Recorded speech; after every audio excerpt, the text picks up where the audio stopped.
할렐루야. 네, 서로 축복하십니다. 감사합니다. 고맙습니다.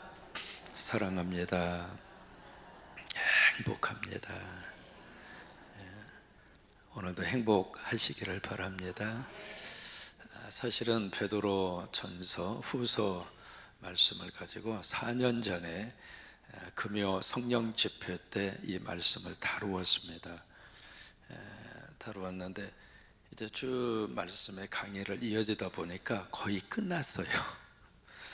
그래서 이 새벽에는 베드로 전서 후서를 다루지 않았기 때문에 베드로 전서 후서를 가지고 다시 한번 말씀의 은혜 속에 젖어 들기를 원합니다.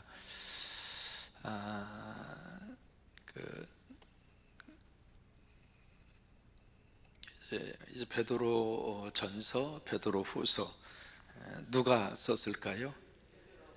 뭐 답이 거기에 나와져 있죠.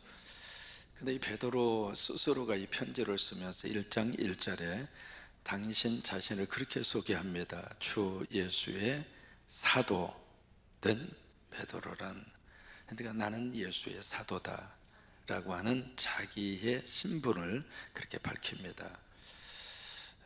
우리 목사들의 찬양을 들으면서 하나님 앞에 너무 감사한 것이, 사랑하는 귀한 이 재단의 목회자로, 사역자로 하나님이 보내신 분들입니다. 기도한 것처럼 29일 이주환 전도사님 목사 안수를 받는데, 목회자로서 평생 살면서 마음속에 잊어버려서는 안 되는 것 중에 하나가 나는 사역자다, 나는 하나님의 부름받은 교역자다, 나는 목회자다. 여러분, 이 정체성이 흔들리면 그때부터는 모든 것들이 다 망가집니다. 여기 베드로는 자신을 소개하면서 나는 예수 그리스도의 사도다, 나는 사도라고 하는 자기의 정체성을 지금 이 편지를 받고 있는 성도들에게 다시 한번 알려줍니다. 여러분들은 하나님의 아들이고 하나님의 딸입니다. 여러분들은 성광교회 교인입니다. 여러분, 그 정체성을 가지고 있어야 믿음의 삶을 아름답게 살아갈 수 있습니다. 근데 이게 베드로라고 하는 이 이름 앞에 여러 가지 많은 이름들이 함께 따라오고 있습니다.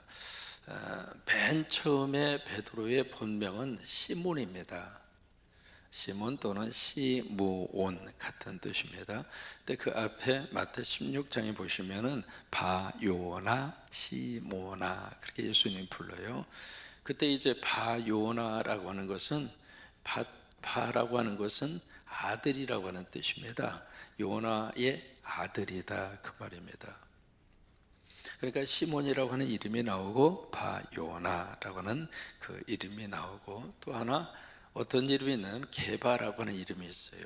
게바, 또는 이제 오늘 베드로전서에서 우리가 보고 있는 대로 베드로라고 하는 이름이 이렇게 4개나 돼요. 성경에 똑같은 이름인데, 똑같은 사람인데 이름이 이렇게 각자 다르게 부르고 있습니다. 이 게바라고 하는 것은 아람어입니다. 아람어인데, 이 아람어라고 하는 것은 예수님 당시에 일반적인 국민들이 쓰던 언어입니다. 성경에 아람어가 몇 가지 이렇게 남아있거든요. 그 중에 달리다꿈, 이것도 아람어예요. 에바다, 이것도 아람어예요. 여러분, 패션 오브 크라이스트라고 하는 유명한 영화 있잖아요.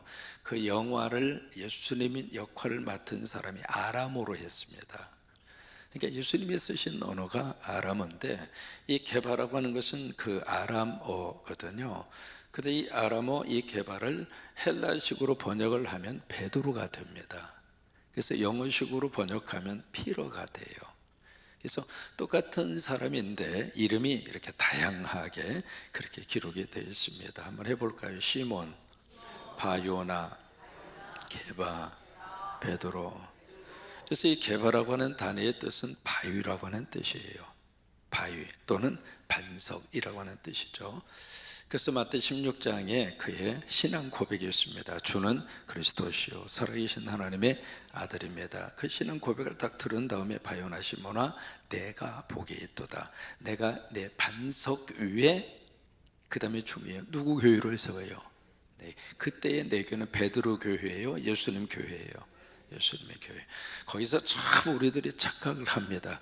베드로 반석 위에 세웠으니까 베드로의 교회일 것이다. 아닙니다. 내가 개척하고 내가 창립했으니까 이 교회는 내 교회일 것이다. 아닙니다. 그때의 내라고 하는 그 단어는 나의 내 교회가 아닙니다. 주님의 교회라 이 말이에요. 여러분, 지구상의 모든 교회의 저기는 주님의 교회이어야 주님이 귀하게 쓰십니다. 그게 인간적인 교회가 되거나 특정한 개인의 교회가 되거나 힘 있는 사람의 교회가 되면 그 교회는 주님의 교회가 아닙니다. 근데 거기에 반석이라고 하는 단어가 나오는데 그 반석의 뜻이 개바라고 하는 뜻이에요. 개바. 근데 그때 말씀하시는 이 개바, 반석이라고 하는 것은 베드로 개인을 지칭하는 것이 아니라 베드로가 방금 했던 믿음의 고백. 주는 그리스도시요 살아계신 하나님의 아들입니다. 그 베드로가 하고 있었던 신앙 고백, 다시 말해 베드로 속에 있는 예수, 그 예수가 반석이다 이 말이에요. 베드로가 반석이라는 말이 아닙니다. 오늘 교육자들의 찬양 가운데 예수로 충만, 그래요. 그 예수가 반석이에요. 그 반석 위에 주님이 세우고 싶은 것이 주님의 교회예요. 우리 성광교회는 그 예수로 충만해서 예수 위에 세워져 가는 반석 위에 세워지는 교회.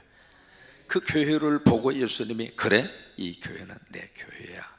주님이 그렇게 인정하시고 그렇게 축복하시는 거예요. 그래서 베드로 사도는 이 편지를 쓰면서 예수 그리스도의 사도된 베드로는 그렇게 시작을 합니다. 그러면서 5군데의 지역이 나옵니다. 본도, 그리고 갈라디아, 그리고 갑바도기아, 그 다음에 아시아, 그 다음에 비두니아라고 하는 5군데의 지역이 나옵니다. 여러분, 이 지역을 잠깐 우리가 지도상으로 좀 살펴보기를 원하는데, 많이 보셨던 지도 혹시 기억나셔요? 이제 좀 기억이 나시죠? 오래간만에 지도를 그렸습니다. 이쪽에 있는 바다가 무슨 바다냐면 지자로 시작해요. 지중해라고 하는 바다.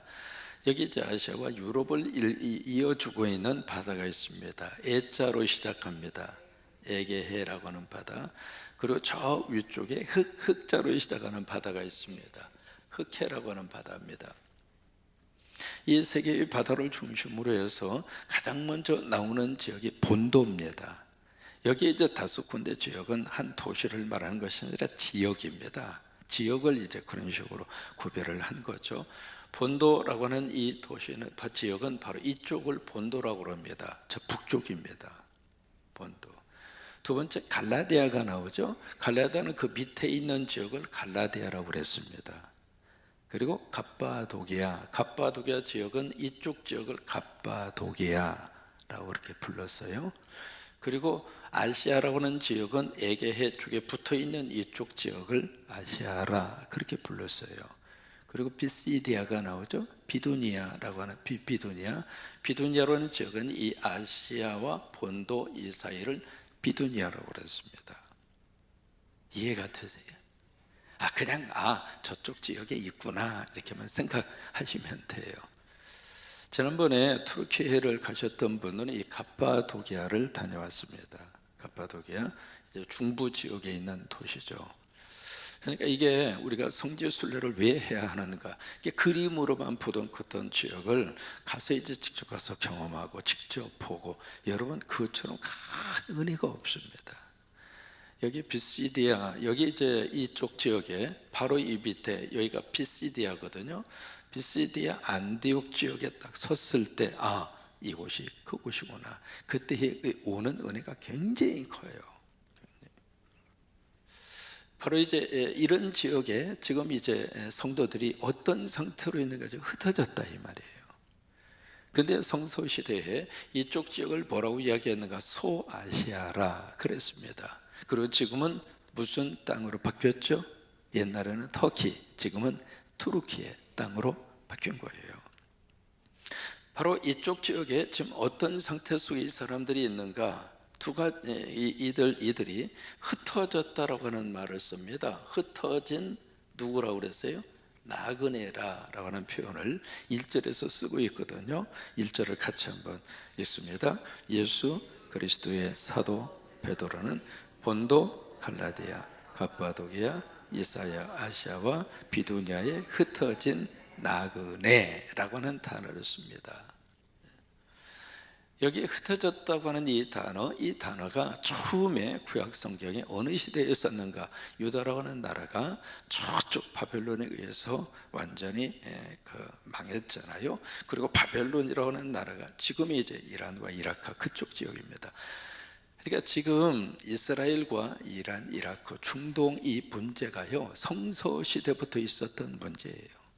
그러니 이 문제를 누가 해결합니까? 안 되는 거예요. 그 당시 이스라엘이 그렇게 엄청난 박해를 받았어요. 그래서 나라가 망했습니다. 그리고 포로로 끌려갑니다.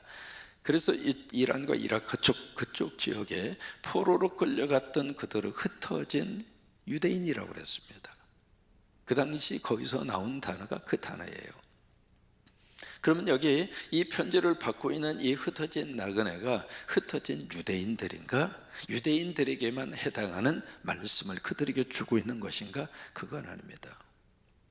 이게 단어 자체가요, 구약에서 쓰던 단어가 신약으로 오면서 복음적으로 이 단어가 재해석이 됩니다.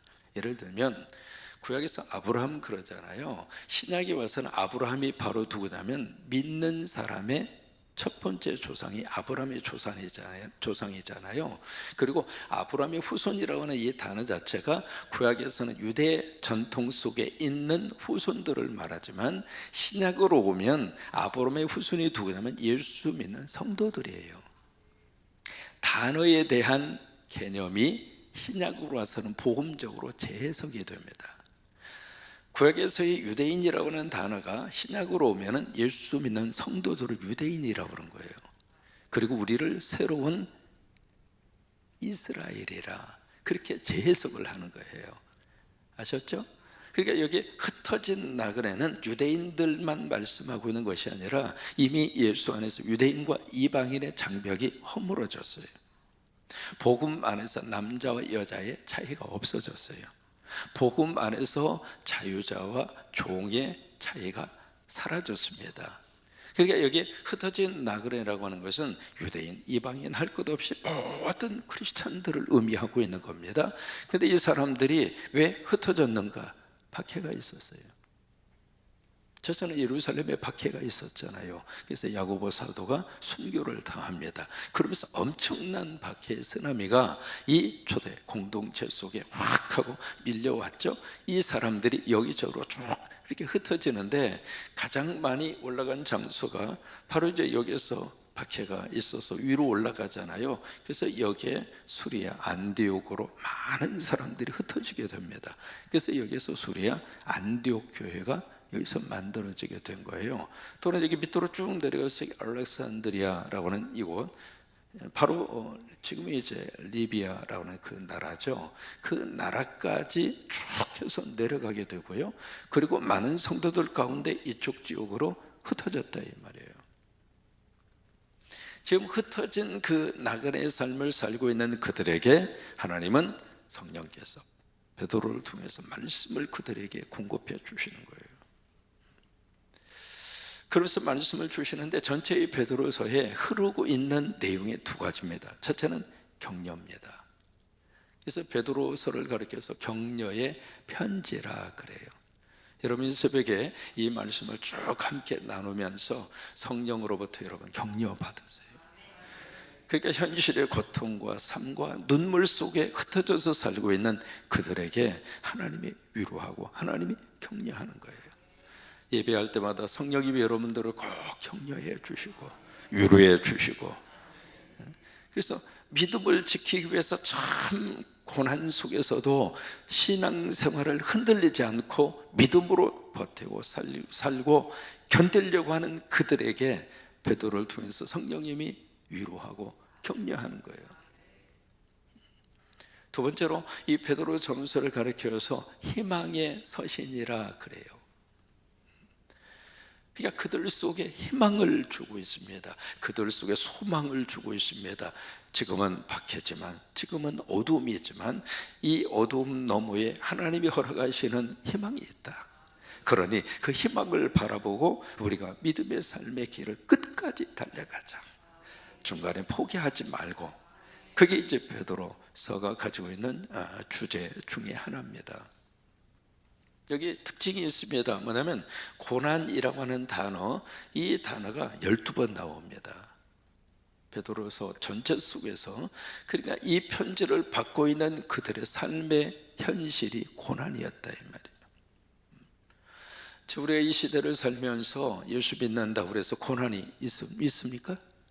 새벽기도 나온다고 잡아가요? 여기서 기도하고 찬송한다고 법을 어겼다고 그래서 정부로부터 제재가 옵니까? 우리는 참 편안함 가운데 지금 신앙생활을 하고 있습니다. 그런데 이게 게을르면 안 됩니다. 어떤 의미에서 우리가 고난 속에서 그냥 어려움이 있고 박해가 있고 그 속에서는요, 믿음이 거짓일 수가 없어요. 거짓 신앙을 가질 수가 없습니다. 아니, 예수 믿는 것 때문에 고통이 오는데 거짓말로 어떻게 신앙생활을 해요? 가짜가 있을 수가 없어요. 근데 이게 편안함 가운데에는 진짜와 가짜가 섞여 있어요. 한국 땅은요, 코로나라고 하는 이 엄청난 쓰나미가 몰려오면서 교회 안에 거의 20% 이상이 떨어져 나왔습니다. 언제 또 한 번 이런 고난과 박해가 교회 속으로 밀려올지 모릅니다. 그러니까 지금 이 편안함 가운데 우리가 더 열심히 기도하고 더 깨어서 더 예수 잘 믿고, 우리 목사님 기도하시는 대로 예수 잘 믿는 대한민국이 되고, 이게 진짜와 가짜가 언제 구별이 되는가? 용광로 속에 들어가 봐야 알아요. 근데 그들이 지금 이 고난 속에서도 믿음을 지금 붙잡고 있습니다. 근데 그들이 지금 흩어져 있습니다. 흩어졌다는 게 바로 뭐예요? 삶의 안정된 모든 생활이 깨졌다 이 말이에요. 흩어진 그 나그네로 살고 있는 그들에게 이 편지를 지금 쓰고 있는 거예요. 그러면서 그들에게 당신들은 지금 현실이 흩어진 나그네의 삶을 살고 있는 것은 사실이다. 왜요? 나그네라고 하는 것은 별로 그들이 주목받지 못하고 살고 있다 그 말이에요. 나그네라고 하는 것은 별로 가치성을 인정받지 못하고 살고 있다 그 말이에요. 여러분 지금 저쪽 투르키예 지역이나 지금 유럽 지역에서 난민들을 어떻게 취급하고 있는가 한번 생각해 보세요. 벌써 2000년 전에는 나그네로 산다고 하는 것은 이미 아무 보호받을 수 있는 장치가 하나도 없다 그 말이에요. 누가 와서 죽여도 누구 하나 눈 하나 깜짝하지 않습니다. 그런 현실입니다. 그들이 흩어진 나그네로 살고 있습니다. 그런데 흩어진 나그네로 사는 그들에게 두 번째, 당신들은 누구인가? 2절이 그것을 말씀을 해주고 있습니다. 2절을 같이 한번 읽습니다. 시작. 곧 하나님 아버지의 미리 아심을 따라 성령의 거룩하게 하심으로 순종함과 예수 그리스도의 피뿌림을 얻기 위하여 택하심을 받은 자들에게 편지하노니 은혜와 평강이 너희에게 더욱 많을지어다. 세 가지로 그들을 설명합니다. 세상에서는 나그네로 살지만 당신들은 누구인 줄 아느냐? 세 가지로 설명합니다. 첫째로 하나님의 택함 받은 자다. 하나님이 미리 아시고 하나님의 택함 받은 하나님의 택자다. 하나님의 택함 받은 자들이다. 그게 첫째 그들에게 주고 있는 말씀이고요. 두 번째, 그들은 바로 누구인가? 바로 거룩하게 하심을 입은 자들이다. 그러니까 하나님의 뭐예요? 구별된 백성이라고 하는 거예요. 거룩하게 하심을 받았다 그 이야기는. 그리고 세 번째, 그들은 바로 누구인가? 피뿌림을 통해서 뭘 받았는가? 속죄함 받은 백성이다. 이 세 가지, 여러분 이 세 가지의 것이 바로 성도라고 하는 단어의 뜻이에요. 그러니까 흩어져서 지금 살고 있지만은 당신들은 하나님의 택함 받은 백성이라고. 땅에서는 버림받은 것처럼 취급을 당하고 있지만, 그러나 우리는 하나님의 택함 받은 백성이다. 또 우리는 하나님의 거룩하게 구별하심을 받아 구별된 하나님의 성도들이다. 예수 그리스도의 보혈의 피로 우리의 모든 죄를 용서받은 하나님의 거룩한 백성이다. 여러분, 이 사실이 지금 딱 그들에게 이 편지를 통해서 딱 증거가 됐을 때 그들의 마음속에 어떤 마음이 들까? 아, 나라고 하는 존재가 이런 존재구나. 여러분, 긍지와 자부심이 생기지 않겠어요? 우리들도 마찬가지입니다. 그래서 늘 우리들이 믿음 안에서 던져야 될 질문이 있습니다. 난 누군가? 난 누군가? 특별히 예수 안에서 나는 누구인가? 이런 신분을 가지고 있는 그들이라고 하는 어떤 영적 자존심과 자긍심을 가지고 흩어져 살고 있지만, 당신들은 그런 존재라고 하는 사실을 기억하고 우리가 믿음의 길에서 승리하자. 이게요, 이 성도들에게도 우리가 이 땅을 사는 동안 어떤 영적 긍지와 자존감을 같이 붙들고 살아야 할 이유가 바로 여기에 있습니다. 때로는 돈이 있을 수도 있고 없을 수도 있고 병들 수도 있고 건강할 수도 있고 그러잖아요. 그러나 나라고 하는 이 영적 존재감에 자존심만은 구기지 말고 여러분 당당하게 사세요. 어깨 펴고 사세요. 어깨 좀 펴요 좀. 이렇게 웅크리고 살지만. 그러니까 이 흩어진 나그네로 살고 있는 그들에게 이 편지를 통해서 그들에게 확 하고, 아, 내가 이런 존재구나. 그렇지, 난 하나님의 택함 받은 백성이지. 난 하나님의 구별받은 거룩한 백성이지. 이렇게 어려움 당하고 고통 당하지만 나는 이 영적 하나님의 신분을 붙잡고 살리라. 다시 한번 그들에게 하나님의 거룩한 메시지를 이 말씀을 통해서 그들에게 주고 있습니다. 그러면서 또 하나, 당신들은 바로 나그네라고 하는 거예요. 나그네. 여러분, 나그네라고 하는 것은 네 가지를 기억하고 살아야 돼요. 첫째로 나그네는 목적의식이 있어야 돼요. 나그네는 내가 어디에서 왔으며 어디로 갈 것인가 아는 사람이 나그네입니다. 호텔에 가시면은 거기 투숙객에게 묻는 몇 가지 질문이 있습니다. 어디서 오셨어요? 얼마 동안 머무를 거예요? 언제 가실 거예요? 그러니까 나그네 의식을 살아야 한다는 이야기는 내가 여기에 영원히 살 것이다 착각하지 않아야 돼. 언젠간 떠납니다. 가는데 어디로 갈 것인가? 목적지가 분명해야 돼요. 믿음의 사람의 이 나그네 의식은 하나님에게서 와서 우리는 하나님에게 갑니다. 아멘이죠? 하나님이 보내셔서 이 땅에 살다가 우리는 하나님께로 가요. 두 번째 나그네는 임시성 의식을 가져야 돼요. 며칠 있다가 떠납니다. 계속 이 땅에 우리가 머무르지 않습니다. 이것을 우리가 알고 살면 땅에 대해서 그렇게 미련 그렇게 많이 둘 필요 없습니다. 그러려니 하고 살자고요. 별로 아멘도 안 하는데, 아무리 좋은 장소이고 아무리 멋진 풍경 있는 곳이라 할지라도 텐트 치고요 열흘만 있어봐요. 가고 싶지. 이 땅이 그래요. 이 땅이 임시성이에요. 세 번째 나그네는 간단하고 간편해야 돼요. 조금 여행을 떠나는데 짐을 바리바리 싸고 짐을 여행 가방에다가 그냥 이민 가방이라고 있거든요. 이민 갈 때 지금은 이제 그 가방 찾기도 힘들어요.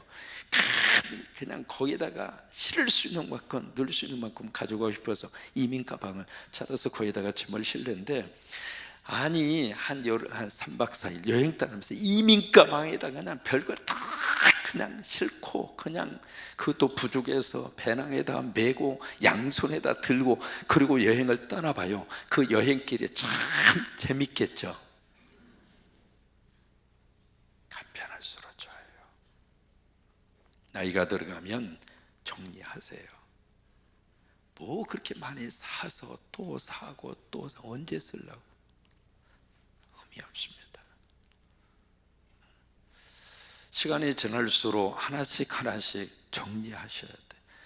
옷장을 보시고 안 입는 옷 언제 입으시겠어요? 다 보내시고, 그 다음에 추억으로 남아있는 사진, 그거요, 내가 볼 때는 추억의 사진이지만 남겨놓고 가면 자식들이 그거 어떡할 거예요? 자식이 이렇게 딱 꺼내 들고 자식이 간직하려고 하는 사진은 딱 하나밖에 없습니다. 지 자식하고 찍은 사진. 정리하셔야 돼요. 정리. 이게 나그네라 그 말이에요. 내가 정리해야지 나 떠난 다음에 정리시키는 것도 부담이에요. 버릴 수도 없고 이거 계속 가져가네 짐이 되고, 짐이 되면 안 된다 그 말이에요. 그게 나그네라 그 말이에요. 네 번째로, 나그네는 어떻게 살아야 하는가? 서로 같이 어울리며 살아야 돼요. 그게 나그네가 서로 위로받고 사는 길이에요. 왜? 위로우니까. 그러니까 나그네 혼자 살면 너무 힘드니까, 혼자서 걸어가고 혼자서 이 길을 헤쳐가는 것은 너무 버거우니까 서로 의지해서 서로 아멘이죠? 그게 나그네예요. 나그네. 오늘 이 새벽에 하나님이 두 가지로 말씀을 하십니다. 저와 여러분은 이 땅에 흩어져서 살고 있는 나그네입니다. 나그네임을 꼭 기억하시고 어디로 가야 할 것인가, 목적지가 분명해야 되고, 나그네로 살고 있기 때문에 내가 이 땅에 앞으로 얼마나 있을 수 있을까? 잠시 잠깐이에요. 나그네로 살고 있기 때문에 너무 많이 거창하고 너무 많은 짐을 짊어지고 가려고 하지 마시고, 시간이 가면서 이것도 정리하고 저것도 정리하고, 연말이 되면 뭘 새로운 걸 살려고 하지 마시고 있던 것 정리하시라고요. 아멘도 아니요. 그리고 마지막, 나그네는 서로 의지하고 살아야 돼요. 그래서 우리가 신앙생활하면서 교회 안에 교인들끼리 서로 그냥 반겨주고 손 잡아주고 서로 위로해주고 그 정으로 사는 거예요. 그 정으로.